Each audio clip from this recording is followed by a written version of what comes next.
going on from my experience podcast family? I'm your host, Rob, doing the most. The absolute my most. goodness. And I'm your co-host, Jessica. You just gonna jump in. That's what we're doing. Wait, what was your name again? My name is Jessica. Jessica Renee Townsend, actually. That's what we do today. It's even funnier now that you said your whole name.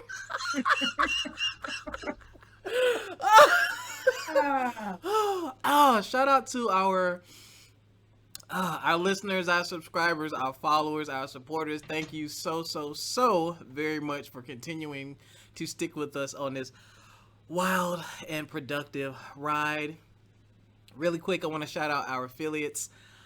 Acre Gold. I got my second bar of gold. Check out FME_podcast on Instagram, or if you're in the Facebook group from my experience podcast, I did an unboxing video showing a bit of my doofy personality, so you could see what the two different bar sizes of gold. They have two different sizes. They have a 2.5 gram bar and they have a 5 gram bar. I have one of each, so you can see what they look like. It is legit. I don't know why people keep trying to say Acre Gold is fake. It is not fake. I have 2 physical bars of gold. Shout out to Retro Mimi. Any of you who want open source devices so you can take your gaming on the go, check out Retro Mimi. Black water. They sell water that is literally black. Comes in various flavors and it is delicious. Shout out to Jot Forms for those of you in business who need to collect data like names, addresses, or just survey type information from clients or potential clients or interviewees like we do, and you need that information quickly, efficiently, and stored in a nice, safe place. I would suggest you use Jot Forms. And last but not least, Gardener's Garden. They sell all natural products, skincare, hair care, oral health care, things of that nature. All of those can be found in the description because we have a Linktree link. And we have those individual links as well, so you can get those special codes. Y'all already heard one of the people that we're being joined by today, the co-host with the most, who's always vibrating higher, Miss Jessica Fountain. Hello, world. With that long pause. That's all you got? You just hello, world? Hello. I'm happy to be here. I always looking forward to our interviews. So really happy about today's guest. Who I know personally. You know him for real? Oh. Yeah, I do. These are jokes. You knew him before I did. But, Rob, I'm not doing this with you today. You're going to do this with me. I refuse. And then I'm kind of like, there we go. What? Yes. Nothing. My screen was like acting a little wonky, but all things aside, I'm having a great day. Excellent. Productive today. So, ladies and gentlemen, we have an extremely special guest. I love this brother. He is my brother from another mother. He is one of the people that I am the closest with on this planet. He is a big brother. He is a pro fight. He has been a housemate. He has been a spiritual guide, and he has been one of the people to keep me on the right track. He has seen me at my absolute lowest when I was just about to quit and give up. I literally almost had nothing to my name, and he never judged me. He never insulted me. He always just uplifted and kept my spirits high, and I always have much love and respect for this brother, and I will defend this brother to the grave because he is just a genuinely good person, supremely talented, designed the logo. If you've ever seen when I DJ'd, or actually it is the logo for my LLC, Complete Vision Entertainment. He is the designer of that. And yeah, man, I can't thank him enough for what he has done and the role that he has played in my life. Like, he's literally been there for me through the worst times in my life. The worst, absolute worst times in my life. Every single time he was there, man. I really appreciate him. But without further ado, ladies and gentlemen, we have photographer, graphic designer, web communications manager, creative director, visual identity development director, and founder and creator of Colin Myers Photography and Design. Ladies and gentlemen, Mr. Colin Myers. Hey there. Classic. I knew. I said let me start by saying that because most people know me by hey there or hello there.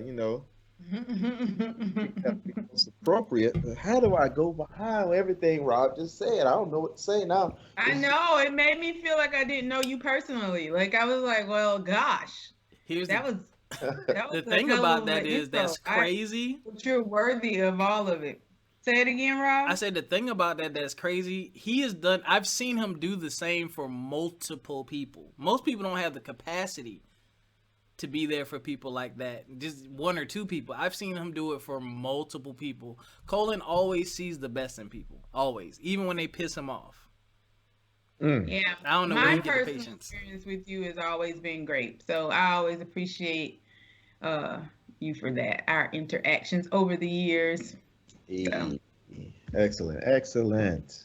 I like to leave a good taste in people's mouth. You know what I'm saying? Like I don't want nobody to be thinking nothing crazy or to start whispering stuff when you walk off. Yeah. That's not good. Not no, you give off authentic vibes, good vibes. excellent, excellent. So my first question for you: when did you discover that? Well, I'm gonna assume art is one of your first loves. When did you discover your love for art?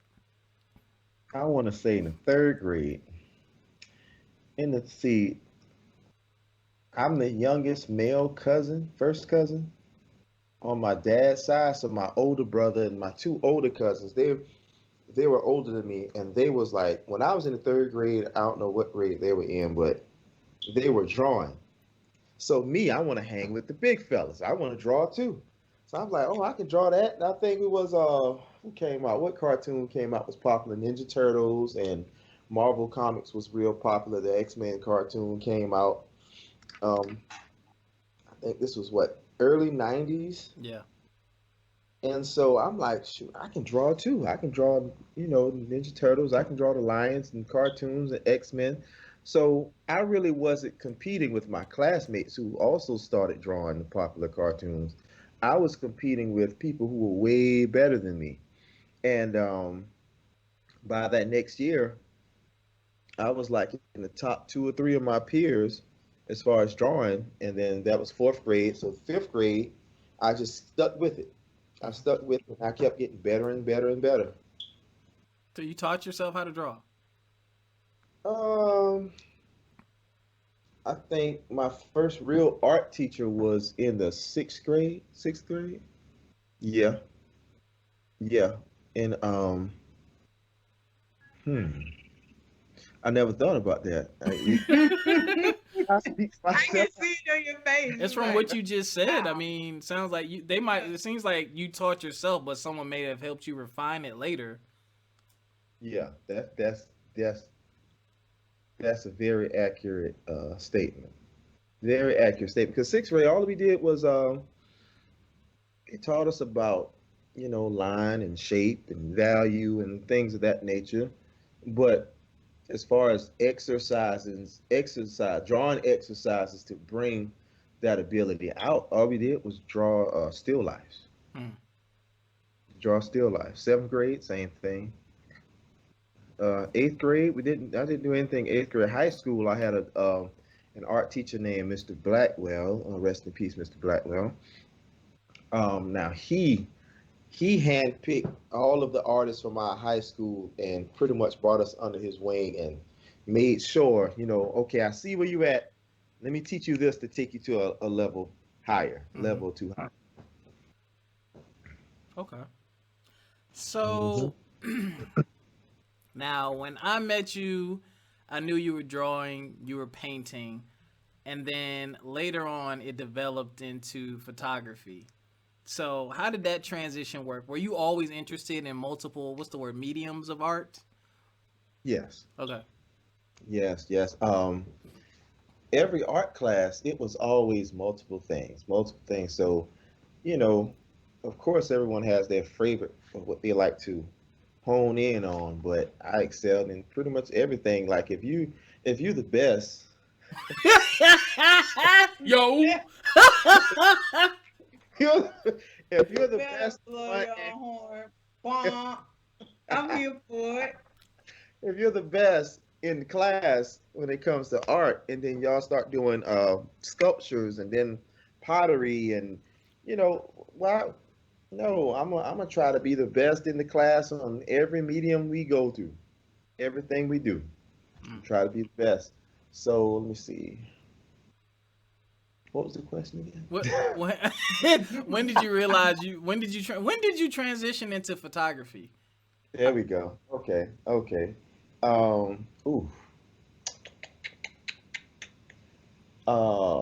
After I graduated from Clapham, I was pursuing grad school at USC to get my master in fine arts in painting.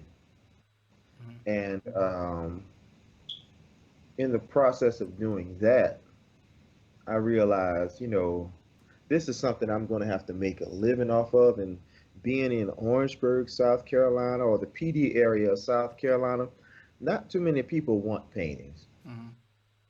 Even if I found a client who wants to buy $800 to $2,000 painting, you know, when would be the next time you find another client? Right. Most people in this area, painting is not a high demand, especially at that time. Let's see, the 2007, 2008. Not too many people are saying, "Oh, I want an oil painting done to hang on my." No, Yeah. no. So at that time,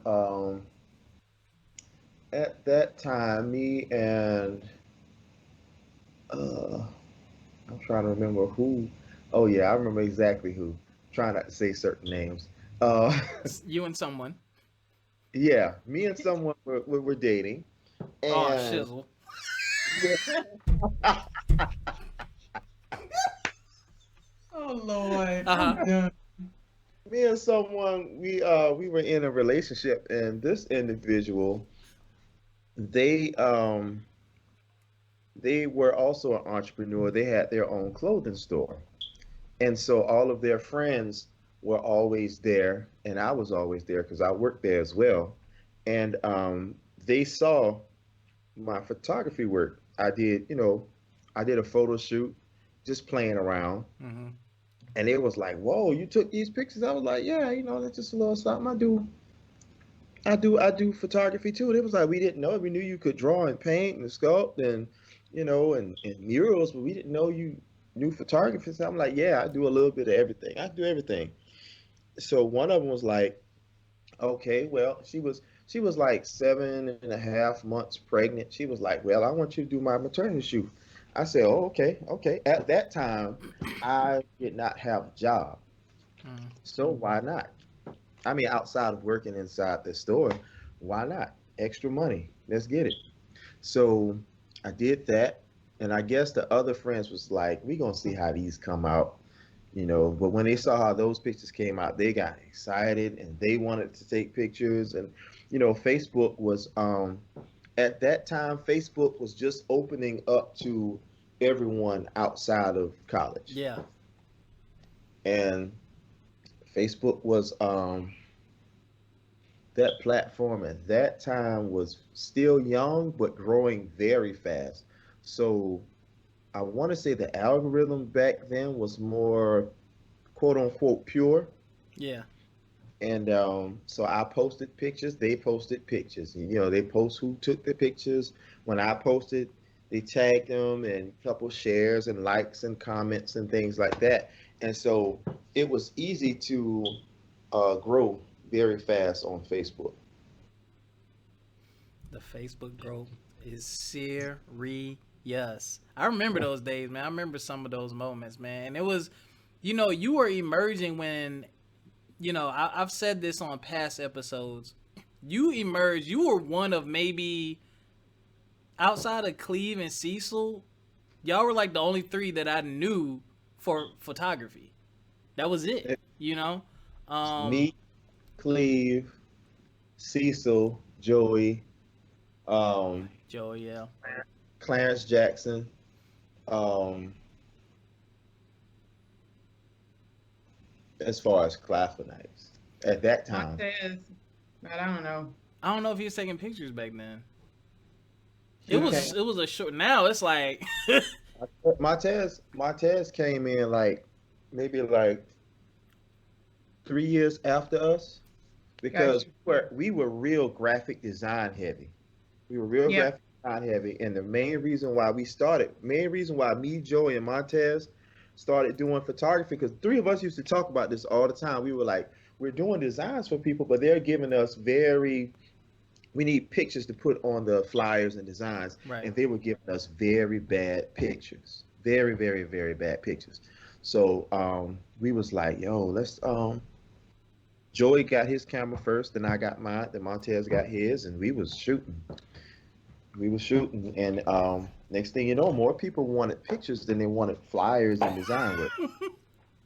You must be real happy now. That I get tired of all these photos. People take photos for no reason. Oh, I bought some new pots. Oh, I got some shoes. Oh, my new nail Hey, polish. My hair why, did. why are we doing this? Why is this? What? I didn't. You didn't let me transition to the dudes. Yeah, I got my new suit. You What know what does I'm the dude saying? say? Look at my new car. Like, that's good for you though. So is it? I'm gonna answer I'm this one with. of these people. That's why how do they say, like, you throw a rock in a crowd of dogs, the one you hit hollers? Like, that would be me. I take a lot of pictures.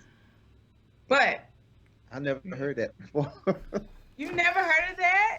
uh-uh. So Throw a that's rock at a crowd of dogs. throw a rock in a crowd of dogs, and the one you hit will holler. So meaning, when you say things that you don't attach a name to, and the Mhm. person who gets offended or says, like, I didn't say that, nobody said you did, we were just talking, but the one that you impact hollers. So Got you. Okay, I okay. get it away ain't with Got me. nothing. Uh, You get away with I nothing. get away with nothing with you. Whatever. I mean, it's so interesting hearing your story when it comes to transitioning from mediums, because the first time I have only, I guess, worked with you once, which was when I commissioned you for the piece in college. Do you remember that? No, maybe Was it me, Joey? it was you. Well, You did a piece for me for my ex-boyfriend at the time, and I I you don't. remember. I don't remember what I did, but I I'm remember. laughing because he did a Yeah. photo shoot with me and someone who almost became an ex. We didn't even make it. But go ahead. Yeah, it wasn't photos. It was actually art. I Okay. was one that got you. It was I can't remember if it was a drawing or a painting. I can't remember what medium you did it for, but it was for my ex when I was talking to Duran. So what? I can't say that. You can say whatever you want. I didn't know. I wasn't expecting you to. I mean, I don't. This for me is not like That's any of not a those bad things. thing. Go ahead. It's fine. Yeah. So that, and then I took a picture, at homecoming, but that was more on the freeload tip. So, but you Uh, took some pictures. no, it was You know how pretty, people like, can pretty you take a picture? It was like he took a couple of pictures on the on the brick wall at the front, yeah, yeah. So capturing the moment. yeah, one of those moments. So All right. I I love your work. I got a hardball question for you because I dealt with this when I was DJing heavy. How in the hell do you come up with your pricing structure? My pricing structure is a whole lot different than the average photographer because and I've caught a lot of hate. I'm talking about sneak disses on social media and everything. My pricing is different because hmm, the things that it would take the things that would take the average photographer to do, it won't take me that much time or effort to do. Why? Because of my background in art. It's pretty much my cheat code in photography. Mm-hmm. So, I mean, if you have anyone who's trained in one thing for years, and then you have someone else who hasn't been trained in it, but they learned the basics, um, of course, the other person is going to have the advantage. Mm-hmm. So when I do my pricing, the bulk of my price is on what people love my work for, which is the retouching aspect. Um, and the retouching takes time. So pretty much a quick drive by on retouching. Let's say, or the differences between editing, retouching, and a high end retouch. So an edit is pretty much color correction. You might shoot the picture at an event or whatever, you know. So you got a lot of pictures or a wedding or whatever, baby shower, whatever, and you want to brighten the colors up a little bit, make the colors pop a little bit, boom, that's it. A edit is removing a flyaway hair or something, taking a pimple off, this, that, and the third, and color correction. A Hmm. high end retouch, that could take 2 to 3 to 4 hours, depending on what's going on. That's when you're really going into the picture, removing blemishes to make the picture either uh, visually complete, or I don't want to say perfect because it's not going to be perfect. I would say visually complete, or if it's to a goal of, let's say if I'm doing something for advertisement, say a product advertisement like lipstick or something, Hmm. it would be a high end retouch to look a certain type of way to accentuate the lips, Gotcha. lipstick. So with my pricing, the shoot comes easy to me. The shoot comes easy to me. I have my cheat code as to why. Um, they're going to be paying a lot for the retouch. Gotcha. They're going to be paying a lot for the retouch. I give them a copy of all the pictures we shoot, Nice. and that was the part that a lot of people would get very upset. Why are you doing that? Why are you doing it? Because a lot of photographers back then, a lot of them do it now, but back then they would only give the people, let's say they shoot for like an hour or two, they will only get like 6 pictures, and they won't even get all the other pictures they shot. Right. But Mhm. me, I was like, okay, let me give you these to look at and think about while I work on these. So the time that it takes for me to do the retouch or the higher retouch, they'll be okay with it because they got these over here to look at. Right. Um, And they have their pictures. And period. People love, like, that's the thing people don't understand. When it comes to receiving a service, people like their stuff. I want something. I just gave you money. You gave me your time, which is right. that's the transfer, but I still want something tangible. I want stuff. You know? Mm-hmm. Mhm. Yeah. Mm-hmm. That's dope. Pleasing your client psychologically. Let me get their head in the right place. Right. Let me Right. get their head in the right That's a place. good point.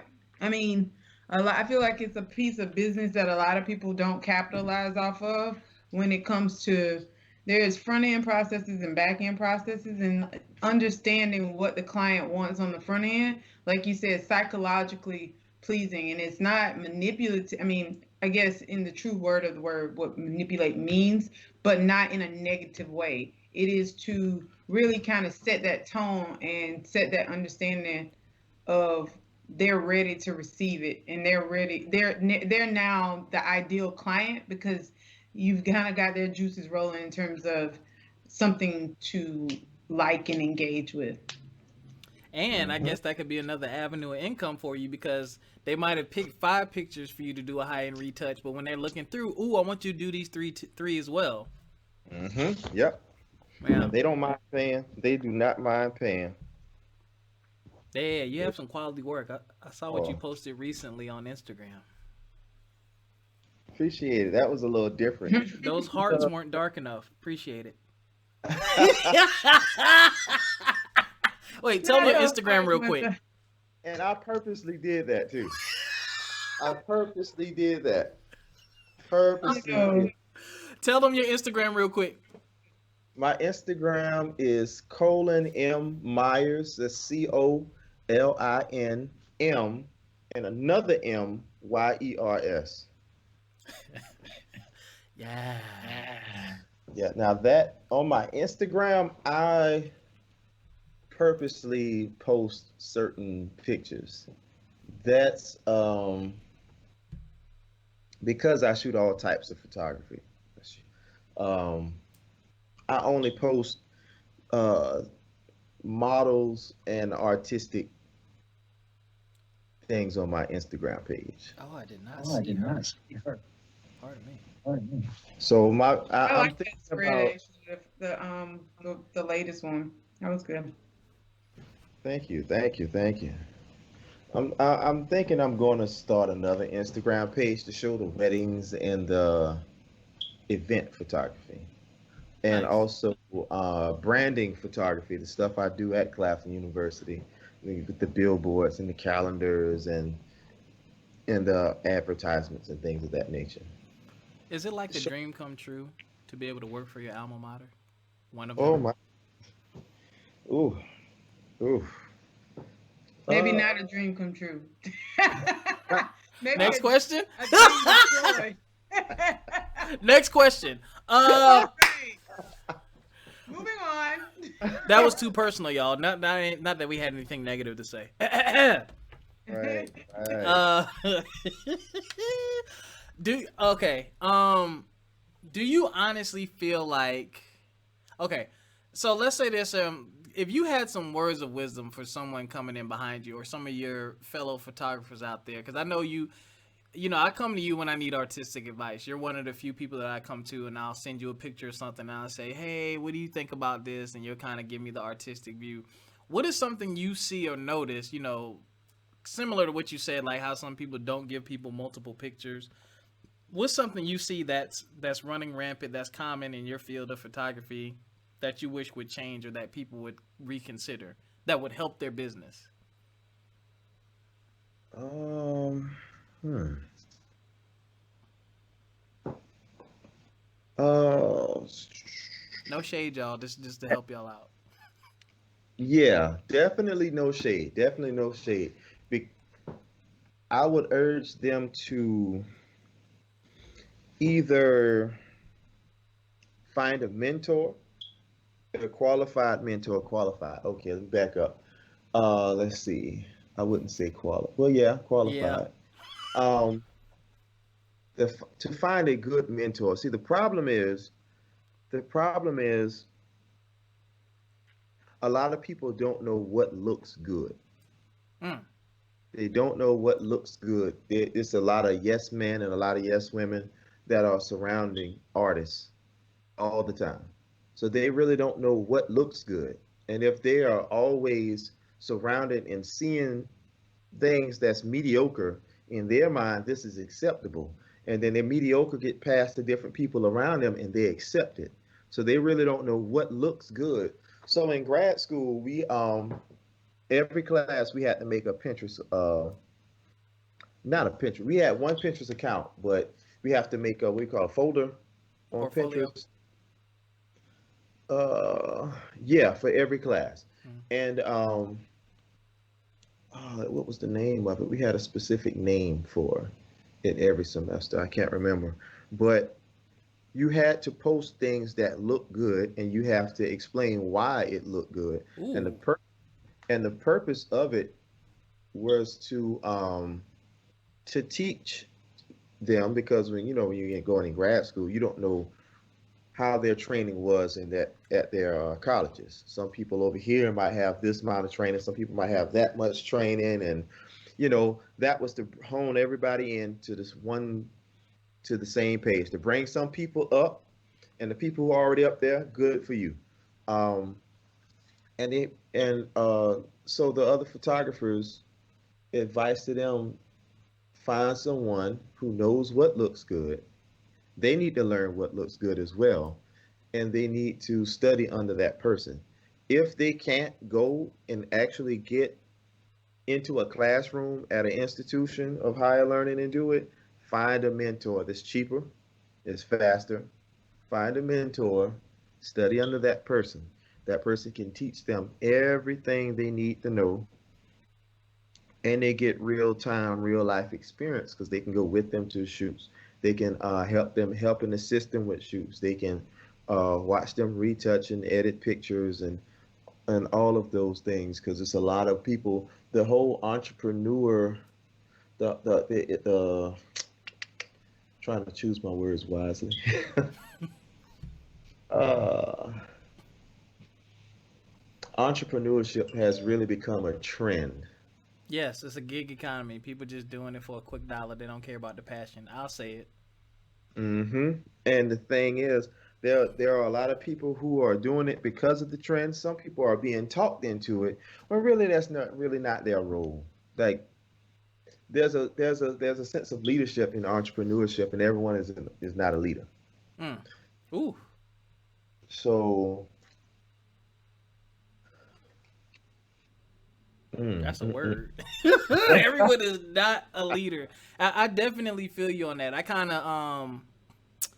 I ran into that when I started DJing because I love music and I curated playlists. I just didn't want to give y'all the top 20 songs on the radio. Like I dug deep into the crates and I pulled stuff from the 50s, 60s, 70s, 80s, 90s. I got album cuts. You know what I mean? Like I used to always get people come up to me at my gigs like, "Ooh, I ain't heard that in a minute." Like that's what I love. Like I just it irks my nerves if I go, and I get it. If you DJ a lot, I get it. You have sets. But it's like there's been times, and you know this in undergrad, you would go to 5 parties and you would hope that they would have a different DJ because if they had the same DJ, a lot of times you would hear the exact. You would just know their whole set. And it's Right. like, dog, you only got this one set. Like you just did this a month ago. Like there's so much music out there. There's so much you can dig into and give and create this experience. But there are some people, and again, this ain't shade. There are just some people that work that system because they look. I got a reputation. This is easy for me. I can run this set. They're gonna pay me. I'm good. This is my formula. But it's like I love the DJs who dig in and give you that passion. Shout out to DJ D Nice during the pandemic. Stu was DJing on Instagram, 5 hours, like just sets, and then he was consistently doing. And you get different music every time. Like that's what I love. So I feel what you're saying when you say everyone's not a leader and how it's kind of like so for some people it's just a gig. It's just like them going to work, and it's like you when it comes to art, music being an art form, you have the power to control people's feelings, their moods. You're like, Right. you are the event, and it's like, take advantage of that. Like, this is something special. Like, this is someone's wedding. Like, you want this to be a memorable event for them, so you need to embed that into your work. But some people just look at it like as a paycheck. I mean, I've seen, and I'm not an artiste, but I've seen people's photo shoots and stuff like that, and I'm just like, ooh, you pay for that? Like, you pay for that? And I'm like, yeah. Y'all can't. That's the other thing. You can't always run from people's price tags, man. Like, my price was my price, but you got what you paid for. You got good quality equipment, good quality sound, someone who was there early, someone who catered to your needs. You know what I'm saying? And you had no complaints. Never got any complaints when I DJ'd ever. So I went on a rant there, but I definitely feel where you're coming from. And again, that's something I learned by watching you. You were always very passionate about what you did, and you took it very serious. Oh yeah. Oh yeah. Most definitely. Most definitely. And when you were talking about the comparing the other DJs to yourself, how they would play the same thing over and over again, we have a lot of in photography. We kind of have that too. I like to call it and this is not a bad thing, but the only way I can think of describing it is like Olin Mills. Y'all remember Olin Mills? When Yeah. you just and you sit down and you smile and say 1, 2, 3, smile, boom, take the picture, and then y'all leave. Yep. Like that picture, that type of photography captures what's there. It's art. I'm not going to say it's not art. It's art. And then you have those photographers who are pretty much are like that. They're doing this as a business for money to sustain themselves. Shout out to them. Um, but that's just not the path that I chose to take. You know, I'm an artist first, and I don't do it to survive. The Lord is blessing, so I use my job to fund my photography so I can do what I want to do. Mm. Um, I don't necessarily has like some clients they will approach you like I'm trying to give you money. I'm trying to put money in your pocket like, and I'm just like, first of all, you think I need you? Just being honest, Yeah. like, they they some clients kind of talk to you in a sense like like they got a dollar on the Mysterious. string and they pulling the string down the street and they want you to chase the dollar. You Right. know, like, And I think that, I mean, not to get off of the topic, but that is a point that it's such a toxicity within us. Kind of like, we have to, I feel like there are standards as a business owner that I should be held accountable to, but then also as a consumer, there are standards that when we deal with each other, we don't always have the same standard as a consumer, and it's like not that you're. Um, it's one thing to patronize a business, but to always think of it as like this struggling thing that needs your help, that needs to be saved by you, Right. like versus me patronizing a business because I want to support this business, I believe in this business, and I want to grow this business. Growing it and supporting, like, and just like you said, pulling that string, like I got power of the string, and you need me to survive. It's like that mentality. I think is really detrimental to um, small business, black business, women owned businesses, whatever the case may be, minority businesses. I feel like we have to elevate our thinking as a consumer because there's certain conversations that we wouldn't have with a Fortune 500 company. You wouldn't have, Facts. oh, a few weeks ago, um, you're not asking Target about, if they certain pieces of their process. We just take it like, Yeah. oh, they don't sell that no more, and then you buy whatever else they do sell, or you don't become that same, almost a sense of faux ownership. Mm-hmm. Um, it's one thing to invest in something, but it's another thing to like stake claim and power in it as if you are the I don't know, change agent. Like you're the person that's calling the shots. Yeah. Like, no, we appreciate you. We value you. Like at least in my businesses, I know that my business thrives off of support and patronage, Mm-hmm. but there is a great percentage of the work that I do that it's anchored in something so much deeper than that. Like, and even if it's not you per se, patronizing the business, I am doing work that will consistently churn out people interested and wanting to patronize the business because I'm thinking about customers in a broader concept every interaction with my business. So Right. I think we have to kind of look at it from a different angle, and a lot of times we don't. We look at it from that inferior perspective of I supported you. Like Yeah. I did this for you. I was trying to help you out. Yeah. Like maybe I didn't need saving. Like You're not my like only I didn't client. need saving. So You're not my only client, and you're probably not a high dollar client. ooh, yeah. ooh. Usually people that think like that have small mentality because they don't see themselves in the bigger scope. So you're thinking you're saving this business that doesn't need saving. And again, um your patronage is on a, you don't know the scale of the business, so it's not like you're renting me out for or acquiring my services for 3 days and this is 3 days worth of pay. Usually it's a person that wants the micro version of what you have to offer, the baseline Mm-hmm. introductory freebie Yep. level Yeah, of your offerings. and they have their own language of doing that too. They say things like, "I need a small photo shoot. I need a quick photo shoot. Yeah, I just but need you to design something quick for me, just a little quick design." What? yeah, Okay, you go to McDonald's, not even McDonald's. Yeah, McDonald's. You go to McDonald's. Hey, I just need a quick sandwich, just something quick. No, you're gonna pay. You're gonna right. pay for the whole thing. You're not getting a half a sandwich today.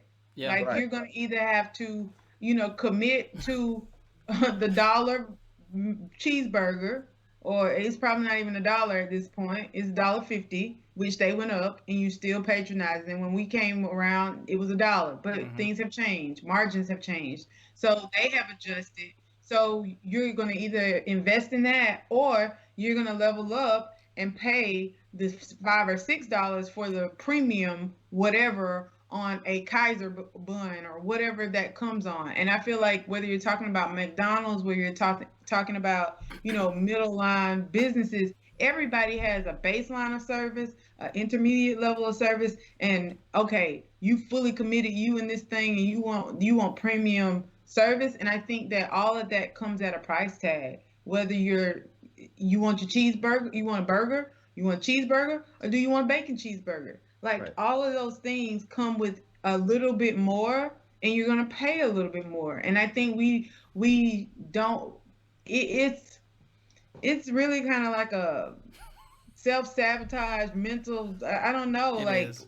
hate or something. And it's subconscious, because I think sometimes people consciously do it, um but those are like the true manipulators.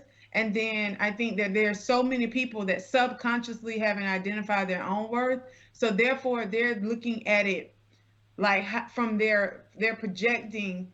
If they Mm. were an owner, like, Yeah. um let me just, like, you assume there's a lot of assumption there, Yeah. so they come at it from not looking at their business as a business. Instead, yeah, I just sell plates.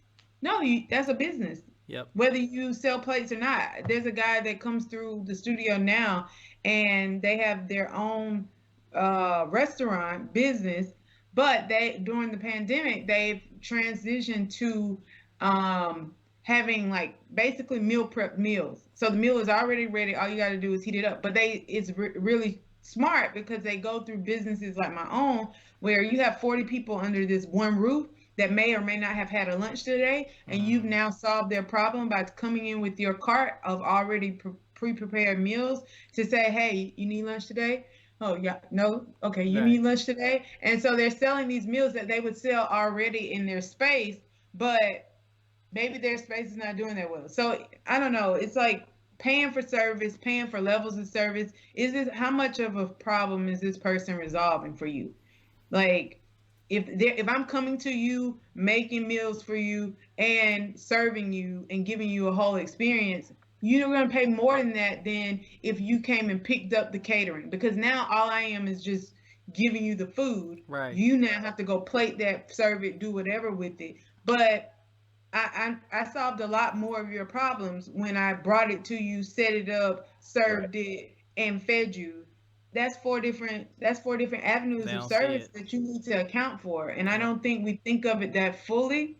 They don't. And it's really abusive. Like, it's abusive in business to not value. Like, even if you're more than what I'm willing to pay, I would say thank you for the information, and I appreciate that. And I when I meet people that are more than what I can afford, or more than what I've budgeted, like, I either uh tell them that and walk away, Mm-hmm. or I say, hey, I've gone back to the drawing board and negotiate. And a negotiation isn't saying, hey, can you come down lower and give me all of what you're saying. It's like, all right, this is my budget, and what can I achieve with this budget? Right. That's me asking you a question for you to now meet me. All right, well, maybe I can do this for you. I can get you X amount of pictures for maybe an hour instead of 2.5 hours, is what I quoted you, and ultimate retouches. I can do minimum retouches and shoot with you for an hour, and that'll probably get me around where you're budgeted. That Yeah. is how you negotiate a price. It's Right. not saying, can I come? The hood discount. You ain't got no specials, or can you go? Like, is it cheaper? like, The Yeah. like, Facebook there's a way special. to ask these questions, and Yeah. I get it. We all have different budgets and different sources, but it's how you ask the question It, and how you approach it. Like, it's the funny thing is, I know what the problem is. The problem is the average consumer does not have to calculate what their time is worth. So they don't, it's a foreign concept. But when you work for yourself, you know what you need to survive. You know how long it takes you to complete a project. So everything, you can attach a dollar amount to your actual time. so you know who is worth it, who is not. I'm charging you a specific price because I need to meet this price this many times so that I can be okay. But y'all not thinking about that. Y'all thinking, man, I can go here and get that or go ahead and get that. Yeah, you're haggling. You're trying to haggle with me, but you can't compare me to Walmart, Target. They're $1 billion companies and they're ordering 50 billion of these T-shirts. I'm ordering Right. 30. Like, it's Right. different for me. But Right. forget all that. Forget this. Right. But that's Y'all do the right thing when it comes to supporting businesses and working with people, man, and having intellectual conversations. And yeah. question for you, Colin. What was Wait, I uh, got a question too. go? Thank you. Okay. I gotta really. When it comes to art, I feel like right now a lot of people, two different areas of the with the pandemic has been art or either exercise as outlets, like expressing art through cooking, through painting, through writing lyrics, or they're really getting out trying new ways of exercising, taking hikes. Like how has your art um helped you in that process personally? And on the flip side of that, what has been a struggle during this time for you as a professional or in your creativity? Let me tackle the struggle part first. Um, let's see. So when the pandemic came in, there wasn't too much information. We didn't know too much about COVID-19, you know. So even though I could still do a photo shoot at a distance, I can put on my telephoto lens and stand way back and still take the pictures, but I just decided not to do that. So as far as taking pictures, it was quiet for a while. It was quiet for a while, and then I think it was Vogue magazine. They were saying, you know what, let's do a virtual photo shoot. So a virtual photo shoot. So okay, so people like myself who really like what's the words? My words trying to leave me. Let me reel it back in. Mhm. Um, art therapy. There we go. I needed a little art therapy. The whole I live in a apartment by myself, so it's like quarantine. You can't really go nowhere, and I get tired of looking at these four walls. These four walls are tired of looking at me. So, um, Vogue magazine, they did. I forgot which model and which photographer, but they did a virtual photo shoot. They did FaceTime photo shoots and all of that. So the model would be on the other end. I get let's say cell phone Mm-hmm. FaceTime, right? They would be on their end, pretty much like the backdrop I'm on now or wherever their setting is, and the photographer would be there hitting the capture button, capturing as long as she's in the frame as she's posing, they're capturing it. And when they capture it, you just upload it to your computer and you Mm. edit it. I've seen some photographers who actually clean their screen off very good, hold their camera up, and they shoot Wow. the screen of their laptop. Now, here's a fun fact. Here's a fun fact. Speaking on that art therapy, those last three pictures on my page, art therapy, and those last three pictures, I was not even there. That was a virtual photo shoot You a lie. through through FaceTime. Wow. There's no way you captured those cheeks without being there. I took those Really? pictures, airdropped them from my MacBook. I mean, airdropped them from my iPhone to my MacBook. Took them in Photoshop, and we Wow. was not even there. Okay. Yep. Mine is blown. Now I'm trying to Yep. see if I can tell. I can't tell. I'm Dang. blown away with that. Actually, I had never heard of that at all. That's So, crazy. the pandemic really also led me to going into a lot of my older photos because I still wanted to retouch at least. Still Mm-hmm. wanted to post new content for my page. So I found a couple old gems. Then I realized I have a lot of old gems. I got a whole jewelry box of old gems that I could revisit um, and retouch the photos. I feel like I'm off topic. I don't know if I even answered that question. Uh, Jessica. Well, yes, so the other part of when the question was when two. it comes to what, so you were able to find art therapy in getting creative and actually going non-traditional. What have you felt confined in by? I know you started with feeling like, you're tired of being in the house, but what is still, I guess, like a rift and something that you have struggled with in your art, or was that it and you found a solution for it? Um, the struggle and the it's more of a struggle, yeah. Finding like-minded individuals who share the same goal that you have. I need a, I have, let's see. I have found very close friends, very close friends. We all want to push our, we all have a passion for the arts and our particular form of arts that we study. And we all want to take it to new heights. But Mm-hmm. I'll say it like this: we all want to go to the mall. So we get in the car together with our skills and we're heading down that direction. We're practicing, we are creating together. We all want to go to the mall. But at the end of the day, when I get there, I'm going to, let's say, GameStop. They're going to Sephora. This person is going to the hair store. So when we get to a certain level, we're going to have to separate. Mm. Mm-hmm. Where I want to go is more so over here. Where they want to go is more so over there. So now I'm at the point as to where me personally, I'm going more towards editorial submissions to be Mm. published in top magazines. I've been published in the magazine before. I've been published in Sheen magazine. Uh, I want to say 3 times, 3 or 4 times, Mm. and shout out to Sheen magazine. Um, Shout out to Jessica too. Um, she was a Jessica. she's a Claflinite too. She was in the art department. She's the art director at Sheen. Okay. Um, Publishing. Interesting. yeah, because Sheen magazine is a great magazine.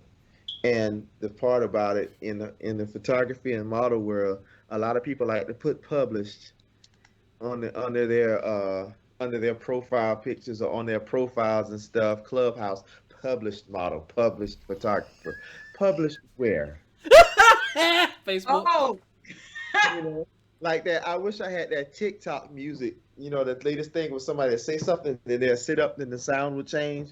You know, what I'm saying, you're a published model, published where? Where is the magazine? Is the magazine printed? Is it your homeboy's magazine that this like 3 pages long? Like, no, I want to aim not to throw shade, but I'm just saying reach higher. Sometimes we just got to reach a little higher, and I want to reach high. I want to be published. I am going to be published Yes. in magazines where you can go inside of the store, pick the magazine up off the shelf, turn to page 87 or 36, and you will see my work there. That's where I'm going. Some people, and let me back up a little bit. So most of the times, photographers have different makeup artists, hairstylists, wardrobe stylists, Right. um, Part of the team. fashion designers. They have a whole team. They call them, well, some people call them like the glam teams or glam squads, things of that nature. Yeah. My team, we've been given the name Glam Squad, but that's a story for another day. Um, but sometimes they have these different teams, and one person, they might want to do celebrities. This person over here might want to do editorials. This person over here, they might want to focus on runway and fashion shows. You know what I'm saying? So at this point where I'm at right now, I'm just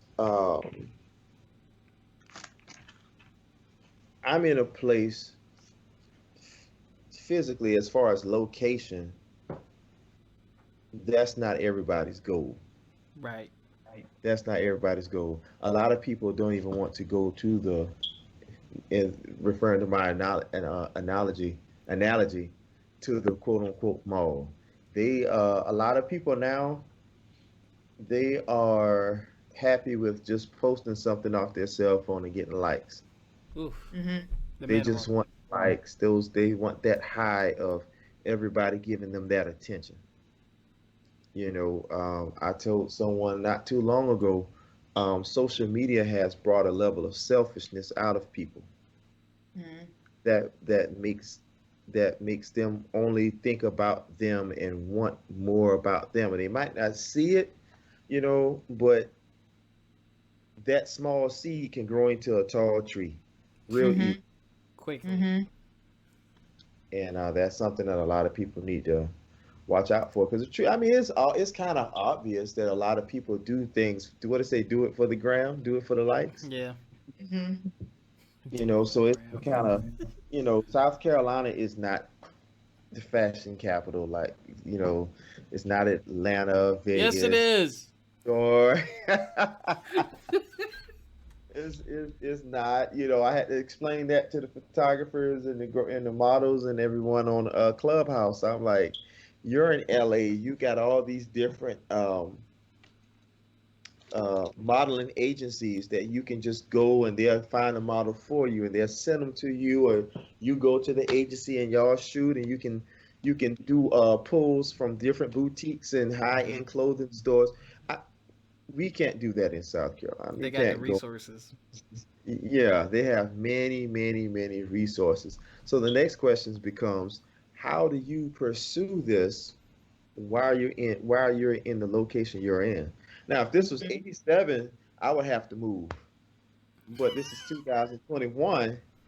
We are very much into a virtual world where you can do anything and really don't have to be there. That's Right. scary. You really don't have to be there. It's So scary. It's inspiring. It's a lot of different things, but it's like going to like being responsible with your art, responsible in the why. Like I think all of that because it is scary. I like it has a level of intimidation to it because when I look at those photos, I would have never guessed the caliber of the photo and the finish on it. That was that you were not in the room. Like the aesthetic there is very polished and very um, editorial. So it is very. I mean, like that just broke out. It made me stop and wonder. It's like stopping, like, wow. Because even I've done a lot of shoots, but all of my shoots have been in landscape spaces. So meaning, I, I've everything has been me as the subject, but like I'm also engaging with the the background or some type of landscape, some Hmm. type of scene in the background. So I've never done a studio shoot, like in studio, a backdrop. And to see that shoot done virtually, it's just like, wow, okay. she was in Like I her didn't know that was a thing or possible. Um, she so was in yeah, her bathroom. Say it again. yeah. She was in her bathroom. I just cut her out. Cut the background out. Hmm. Hmm. Okay. Um. I gotta look at this Yes. Since again. I interjected the last time, Rob, I want to give you the opportunity to ask your question. You were so gracious Yeah, and yeah, giving yeah, me yeah, the yeah, floor. yeah, yeah. I call that. I appreciate you. My final question for you. You kind of answered already as to where you're going next. I guess what is your why? Why the publishing route? Um, I worked with magazines in the past, and actually, one of the guys who was over one of them wrote me today. I have to call him when I get off of here. But I've worked with them before, and the team aspect of it. Um,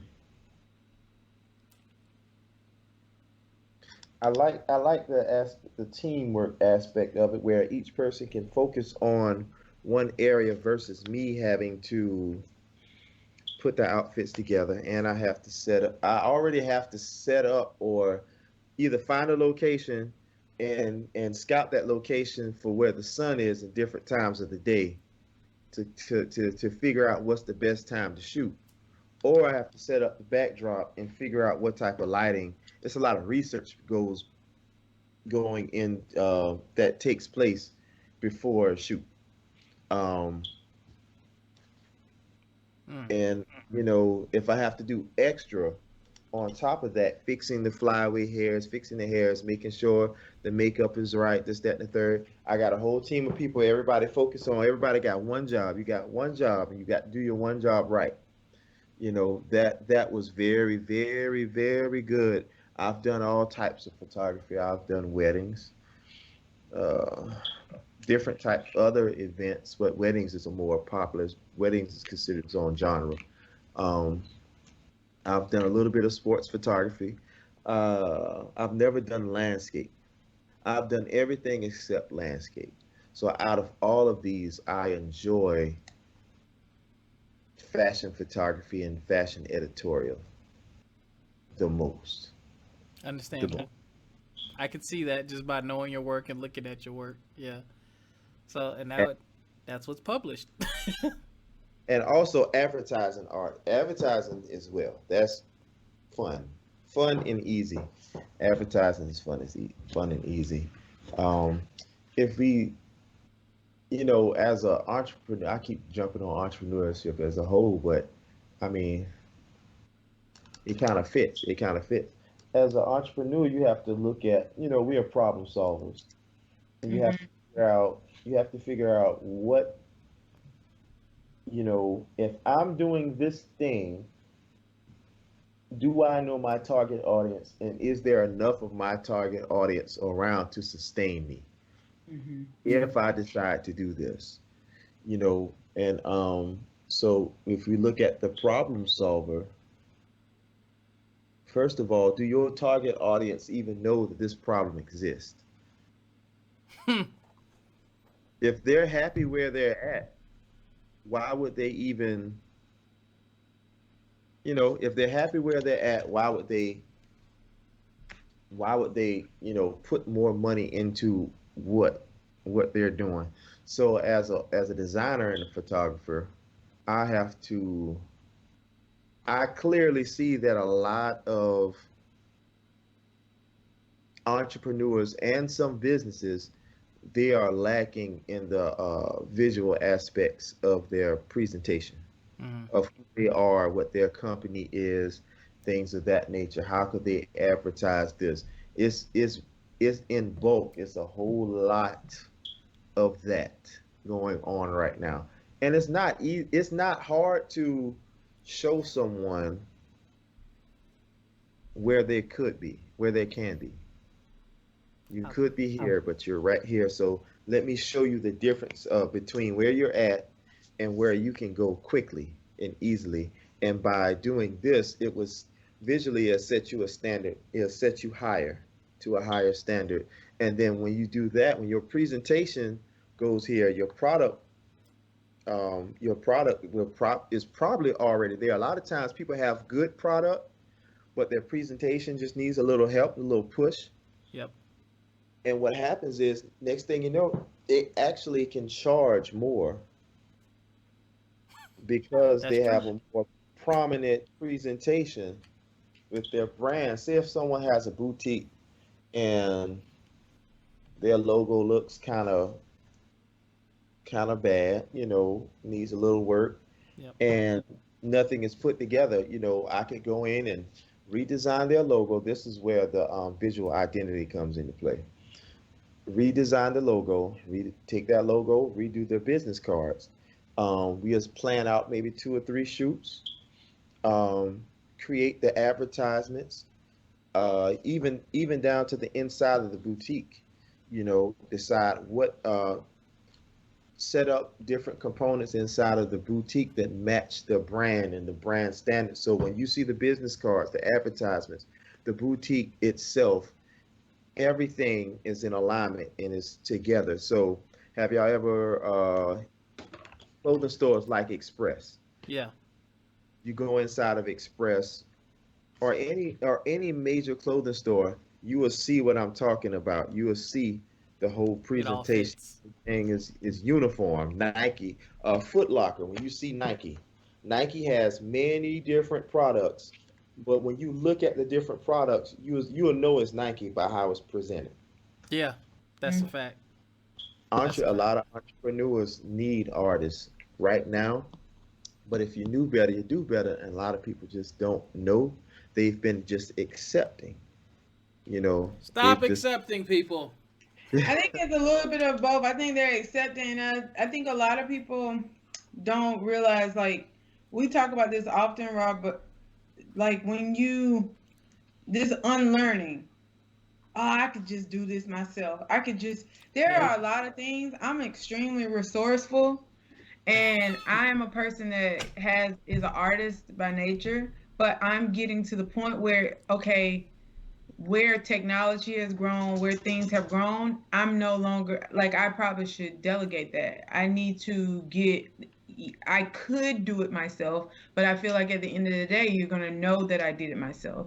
So, Yeah. and the amount of time that it would take me to do it, I could be using, fully utilizing myself, and thinking like a leader, going back to those leadership, like as an entrepreneur resolving problems.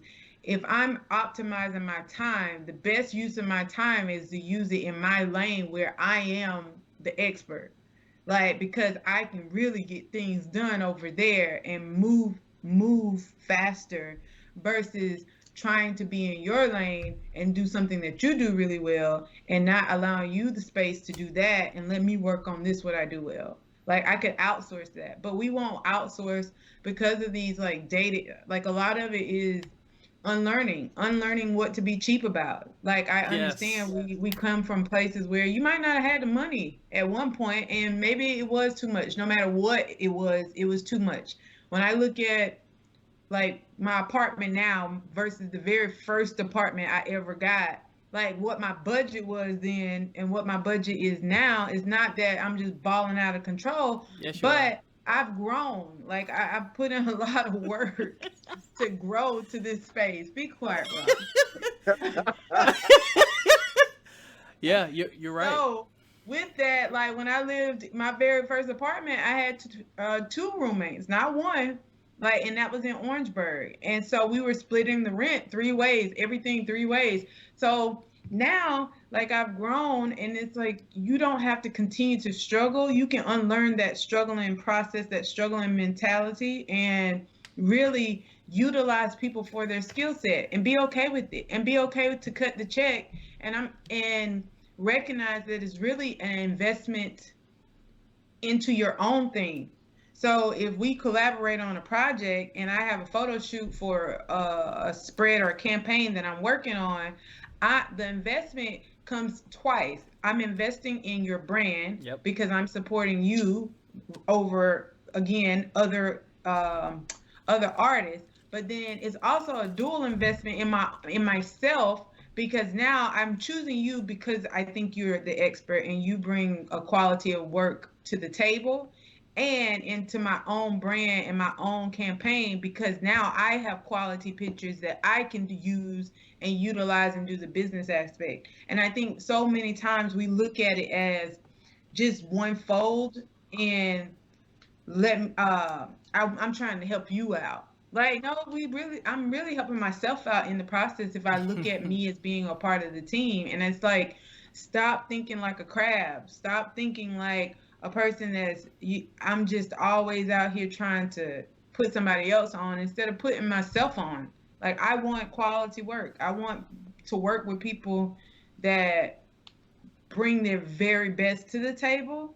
And when you do meet those people, you also got to show that they're that good and valuable by paying what their prices are, like, or be able to I want my money. barter something equally as valuable. I still believe in the barter system. Like, I know a lot of people are like, no, no, no, but like everything ain't about a dollar. Right, Like, right.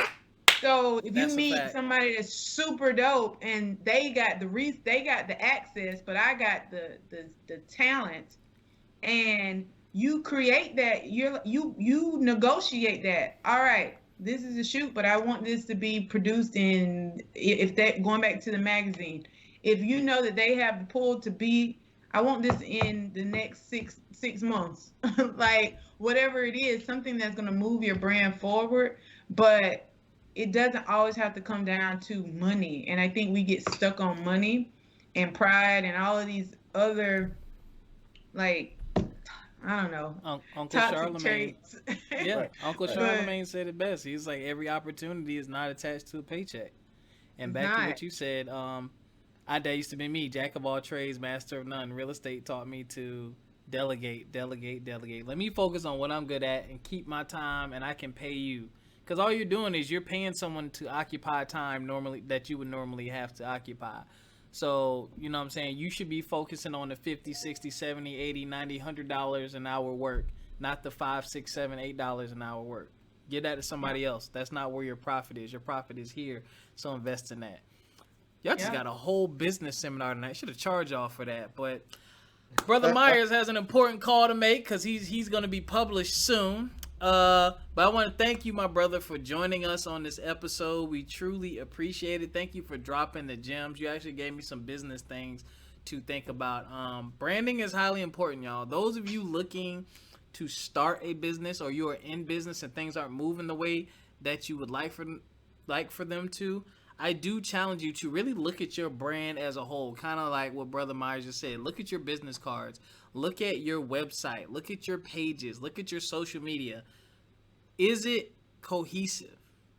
If it's not, get with someone who does visual design and those digital identities, and invest in your business so that that person can help those things come together. It'll pay Yes. you in the long run. But And business consulting.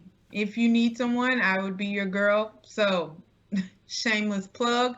One or the other. Find experts, people that have done the work. Yes, I would be your girl. JessicaRenee.com/consulting. I did that, Rob. Close your mouth.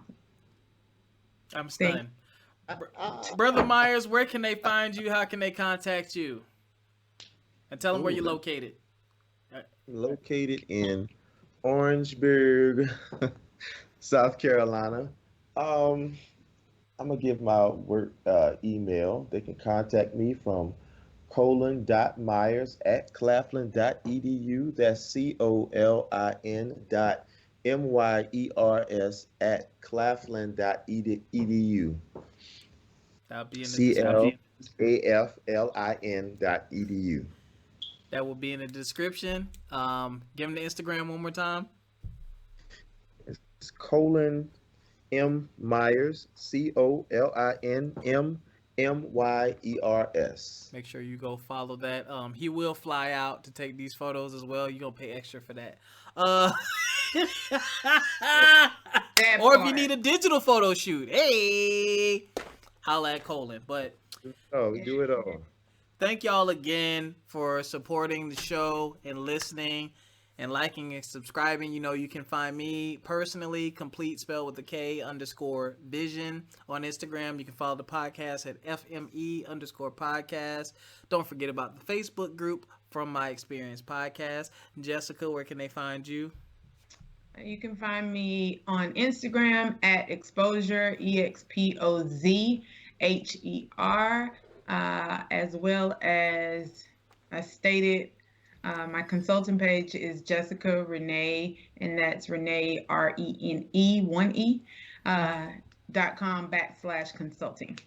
Until next time, next time. Until next time, ladies and gentlemen, take care of yourself physically, mentally, financially.